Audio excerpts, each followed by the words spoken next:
Hello, എല്ലാവർക്കും നമസ്കാരം. ഇന്നത്തെ റെസിപ്പി ഒരു പ്ലം കേക്കാണ്. നമുക്ക് ബേക്കറിയിലെ അതേ ടേസ്റ്റിൽ ഇൻസ്റ്റൻ്റ് ആയിട്ട് ഒരു പ്ലം കേക്ക് എങ്ങനെ ഉണ്ടാക്കാമെന്ന് നോക്കാം.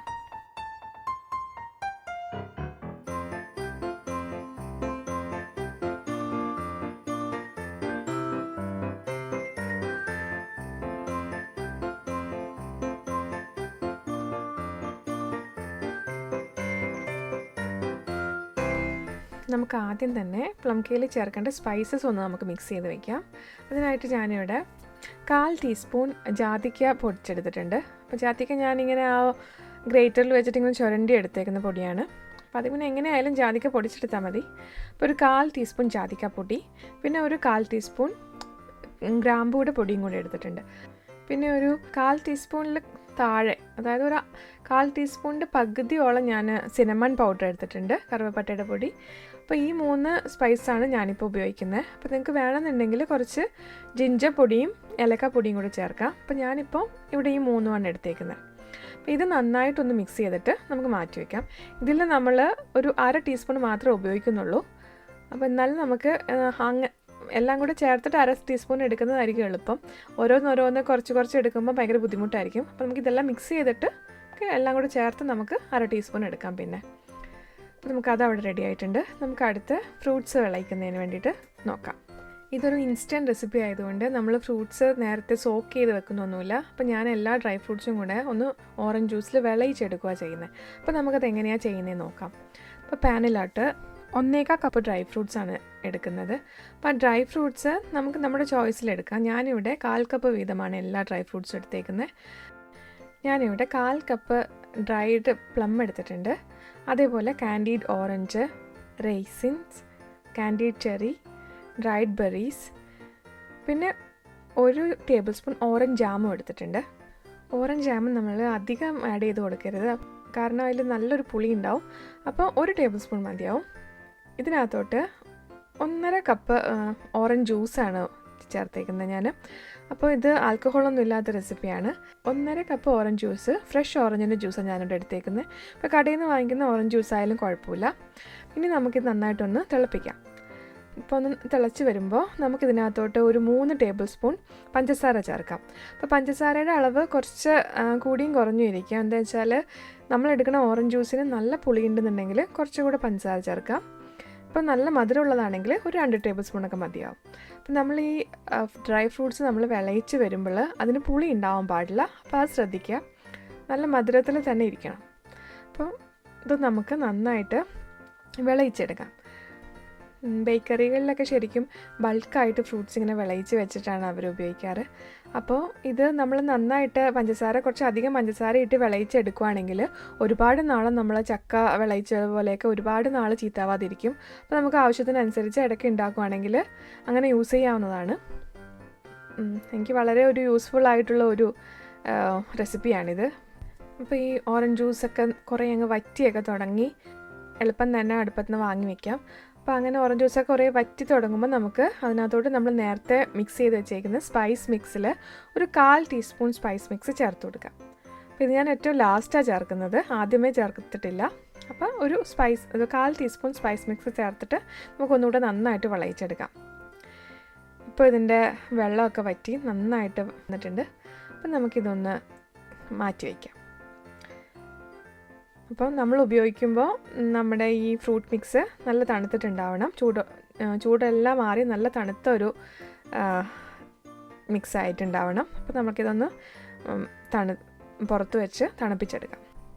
ഇനി നമുക്ക് കാരമൽ ഉണ്ടാക്കാം. അപ്പോൾ കാരമൽ ഉണ്ടാക്കാൻ വേണ്ടിയിട്ട് ഞാനിവിടെ ഒരു ചെറിയ പാനിൽ 1/4 കപ്പ് + 1 ടേബിൾ സ്പൂൺ പഞ്ചസാര ഞാൻ എടുക്കുന്നുണ്ട്. അപ്പോൾ അതിൻ്റെ കൂടെ 2 ടേബിൾ സ്പൂൺ വെള്ളം കൂടെ ചേർത്ത് കൊടുക്കുന്നുണ്ട്. അപ്പോൾ നമുക്കൊന്ന് എല്ലാം ഒന്ന് ഇളക്കി പഞ്ചസാരയൊക്കെ ഒന്ന് അലിയുന്ന വരെ ഒന്ന് ഇളക്കി കൊടുക്കാം. അപ്പോൾ ഞാൻ മീഡിയം ഹീറ്റിലാണ് ഇപ്പോൾ വെച്ചേക്കുന്നത്. അപ്പം തിളച്ച് തുടങ്ങി നമ്മുടെ പഞ്ചസാര സിറപ്പിൽ ഒരു ചെറിയൊരു ബ്രൗൺ കളറൊക്കെ വന്നു തുടങ്ങുമ്പോൾ നമുക്ക് തീ ഒന്ന് ചെറുതായി ചുരുക്കാം. പിന്നെ ഒരു ലോ ഹീറ്റിൽ നമുക്ക് നല്ല ബ്രൗൺ കളർ ആവുന്ന വരെ നമുക്കൊന്ന് ഇളക്കിക്കൊണ്ട് കുക്ക് ചെയ്തുകൊണ്ടേ ഇരിക്കാം. നമ്മൾ കരിയാണ്ട് നോക്കണം. അപ്പോൾ വെള്ളം ചേർക്കാതെ നമുക്ക് കാരമലാക്കാം. പക്ഷേ അങ്ങനെ ആകുമ്പം കരിഞ്ഞു പോകേണ്ട ചാൻസസ് ഒന്നും കൂടെ കൂടുതലാണ്. അപ്പോൾ ഇങ്ങനെ ആകുമ്പോൾ നമുക്ക് പെട്ടെന്ന് നല്ല കളറിൽ കാരമൽ കരിയാതെ തന്നെ കിട്ടും. അപ്പോൾ ഇങ്ങനെ നല്ല ബ്രൗൺ കളർ ആയി വന്നതിന് ശേഷം നമുക്കിതിനകത്തോട്ട് 2 ടേബിൾ സ്പൂൺ നല്ല ചൂടുള്ള വെള്ളം. അപ്പോൾ ഞാൻ ബോയിലിംഗ് വാട്ടർ ആ ഒരു ചൂടിൽ തന്നെയാണ് ഞാനിപ്പോൾ ചേർത്തേക്കുന്നത്. അപ്പോൾ അത് ചേർത്ത് കൊടുക്കുക. അപ്പോൾ ചേർക്കുമ്പോൾ സൂക്ഷിക്കണം, ഇങ്ങനെ നമ്മുടെ മേത്തേക്ക് തെറിക്കാനുള്ള സാധ്യതയുണ്ട്. അപ്പോൾ ഒന്ന് സൂക്ഷിക്കുക. അപ്പോൾ അങ്ങനെ നല്ല ചൂടുവെള്ളം ഒഴിച്ചു കൊടുത്തതിന് ശേഷം പിന്നെ ഒന്ന് നന്നായിട്ടൊന്ന് ഇളക്കി കൊടുക്കുക. അപ്പോൾ ആ കട്ടയായിരിക്കുന്ന പഞ്ചസാരയൊക്കെ അതൊന്ന് മെൽറ്റാക്കി എടുക്കുക.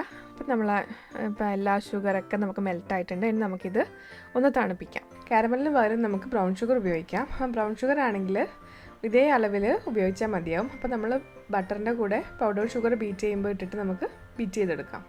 അപ്പം നമ്മൾ കേക്കിലോട്ട് ആഡ് ചെയ്യുമ്പോൾ നമ്മളിപ്പോൾ ഡ്രൈ ഫ്രൂട്ട്സ് വിളയിച്ചതായാലും കാരമലായാലും എല്ലാം നമ്മൾ റൂം ടെമ്പറേച്ചറിൽ തന്നെ ആഡ് ചെയ്യണം. ചെറിയതായിട്ട് ചൂടുണ്ടാവാൻ പാടില്ല. ചൂടുണ്ടെന്നുണ്ടെങ്കിൽ നമ്മുടെ ബട്ടർ മെൽട്ടായിപ്പോൾ അപ്പം നമുക്ക് കേക്ക് നന്നായിട്ട് കിട്ടില്ല. അപ്പം എല്ലാം ചൂട് തണിഞ്ഞ് റൂം ടെമ്പറേച്ചറിൽ തന്നെ ആഡ് ചെയ്യാൻ ശ്രദ്ധിക്കുക. നമുക്കിനി കേക്കിന് വേണ്ടിയിട്ടുള്ള ബാറ്റർ പ്രിപ്പയർ ചെയ്യാം. അതിന് വേണ്ടിയിട്ട് ഞാൻ 200 ഗ്രാം ബട്ടർ എടുത്തിട്ടുണ്ട്. അപ്പം ബട്ടർ നല്ല സോഫ്റ്റ് ആയിട്ടുള്ള റൂം ടെമ്പറേച്ചറുള്ള ബട്ടറാണ്. അപ്പോൾ ഞാനിപ്പോൾ എടുത്തേക്കുന്ന ബട്ടറിൽ സോൾട്ടഡ് ബട്ടറാണ്.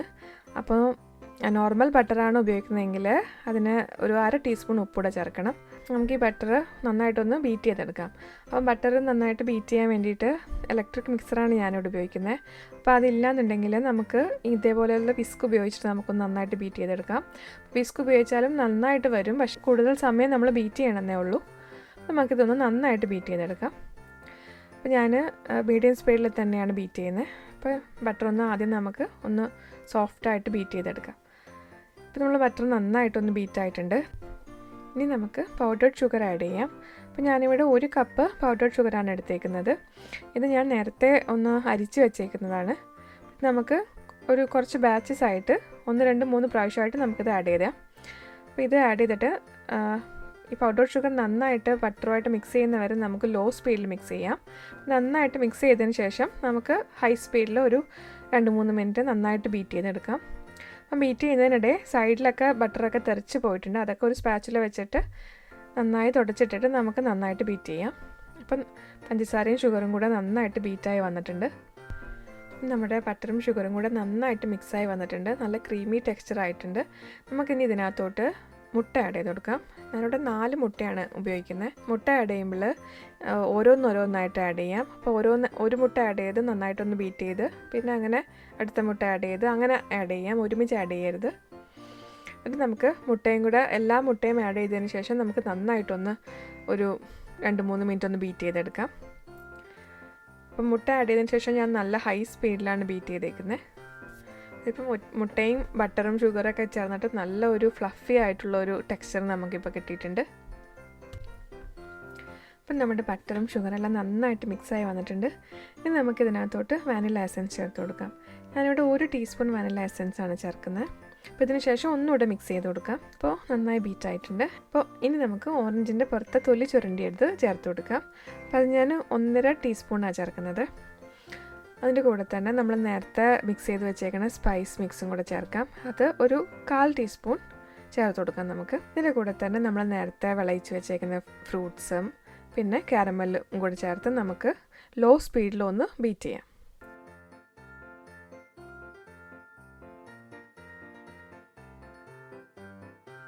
അപ്പോൾ ലോ സ്പീഡിൽ ഇതെല്ലാം ഒന്ന് മിക്സ് ആവുന്ന വരെ നമ്മൾ ബീറ്റ് ചെയ്തെടുത്തിട്ടുണ്ട്. ഇനി നമുക്കിതിനകത്തോട്ട് പൊടികളെല്ലാം ചേർത്ത് കൊടുക്കാം.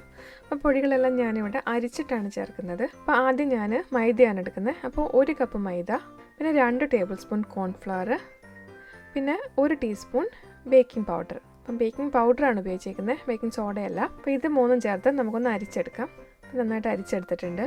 ഇനി നമുക്കിത് ലോ സ്പീഡിലൊന്ന് മിക്സ് ചെയ്യാം. അപ്പോൾ നമ്മളിനി പൊടിയൊക്കെ ചേർത്ത് കഴിഞ്ഞതിന് ശേഷം, ഇപ്പോൾ മൈദയെല്ലാം ചേർത്തതിന് ശേഷം നമ്മളിനി ഹൈ സ്പീഡിൽ മിക്സ് ചെയ്യാൻ പാടില്ല. ജസ്റ്റ് ഒന്ന് ഇതെല്ലാം ഒന്ന് നന്നായിട്ടൊന്ന് കമ്പൈൻ ആയി വരുന്നവരെ നമുക്കൊന്ന് മിക്സ് ചെയ്താൽ മതിയാവും. അപ്പോൾ ഇത് ലോ സ്പീഡിൽ ഞാനൊന്ന് കുറച്ചൊന്ന് മിക്സാക്കി വന്നിട്ടുണ്ട്. ഇനി ഞാൻ സ്പാച്ചില കൊണ്ട് നന്നായിട്ടൊന്ന് മിക്സ് ചെയ്യുവാണ്. ബീറ്റ് ചെയ്ത് മിക്സ് ചെയ്യാതെ നമുക്ക് സ്പാച്ചില വെച്ചിട്ട് നന്നായിട്ടൊന്ന് മിക്സ് ചെയ്തെടുക്കാം. അപ്പോൾ എല്ലാം നന്നായിട്ട് മിക്സായി വന്നിട്ടുണ്ട്. നമുക്കിനി ഇത് ഒരു ബേക്കിംഗ് പാനിലോട്ട് മാറ്റാം. ഞാനൊരു ബേക്കിംഗ് പാനിൽ ബട്ടർ തേച്ചിട്ട് ബട്ടർ പേപ്പർ വെച്ചിട്ട് നേരത്തെ തന്നെ റെഡിയാക്കി വെച്ചിട്ടുണ്ട്. അപ്പോൾ ഇതിനകത്തോട്ട് നമുക്കിത് ഒഴിച്ചു വയ്ക്കാം. അപ്പോൾ ഈ കേക്ക് 1 കിലോ കേക്കിനുള്ള ബാറ്ററാണ്. അപ്പോൾ നിങ്ങൾ ഈ ഒരു റെസിപ്പി ഉണ്ടാക്കുകയാണെങ്കിൽ കറക്റ്റായിട്ട് 1 കിലോ കേക്ക് ഉണ്ടാക്കാം. ഞാനിപ്പോൾ കേക്ക് പാനിലോട്ട് ഒഴിച്ച് കൊടുത്തിട്ടുണ്ട്.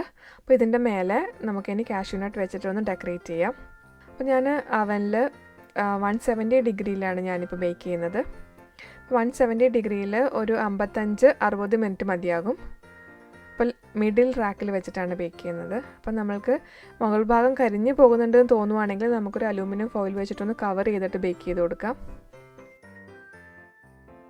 ഇപ്പോൾ അവൻ ഇല്ലയെന്നുണ്ടെങ്കിൽ നമുക്ക് ഒരു അടി കട്ടിയുള്ളൊരു പാത്രം അടുപ്പിൽ വെച്ചിട്ട് അത് ഒരു നല്ല തീയിൽ ഒരു 10 മിനിറ്റ് ചൂടാക്കുക, അടച്ച് ചൂടാക്കണം. എന്നിട്ട് അതിൻ്റെ അടിയിൽ ഒരു സ്റ്റീൽ പാത്രം കമത്തി വെച്ചിട്ട് അല്ലെങ്കിൽ ഒരു സ്റ്റീലിൻ്റെ റിങ് വെച്ചിട്ട് അതിൻ്റെ മേലെ ഈ കേക്ക് പാൻ വയ്ക്കുക. എന്നിട്ട് അടച്ചിട്ട് ഒരു 40-50 മിനിറ്റ് നമുക്ക് വേവിക്കാം. അപ്പോൾ ചെറിയ തീയിൽ നമ്മൾ വേവിക്കണം. അപ്പോൾ സ്റ്റീൽ പാത്രം, ഈ അടി കട്ടിയുള്ള പാത്രം ചൂടാക്കുമ്പോൾ നമ്മൾ നല്ല തീയിൽ ചൂടാക്കണം. പക്ഷേ കേക്ക് വെച്ചതിന് ശേഷം നമ്മൾ ചെറിയ തീയിൽ വേവിച്ചെടുക്കാം. ഒരു 40-45 മിനിറ്റ് എന്തായാലും വേണം. അതിന് ശേഷം നിങ്ങൾ വെന്ത് നോക്കിയാൽ മതിയാവും. അപ്പോൾ കേക്കിന് നമുക്ക് ഓവനിൽ വെച്ച് ബേക്ക് ചെയ്യാം. നമ്മൾ കേക്ക് നന്നായി ബേക്കായി വന്നിട്ടുണ്ട്. എനിക്കൊരു 55 മിനിറ്റാണ് വേണ്ടി വന്നേക്കുന്നത്. 55 മിനിറ്റിൽ നല്ല ബേക്കായി, സൈഡും മേലെയൊക്കെ ബേക്കായി വന്നിട്ടുണ്ട്.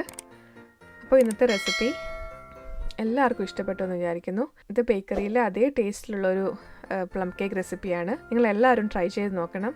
എന്നിട്ട് കമൻറ്റ്സ് അറിയിക്കണം. വീഡിയോ ഇഷ്ടപ്പെടുവാണെങ്കിൽ സബ്സ്ക്രൈബ് ചെയ്യുക. Thanks for watching.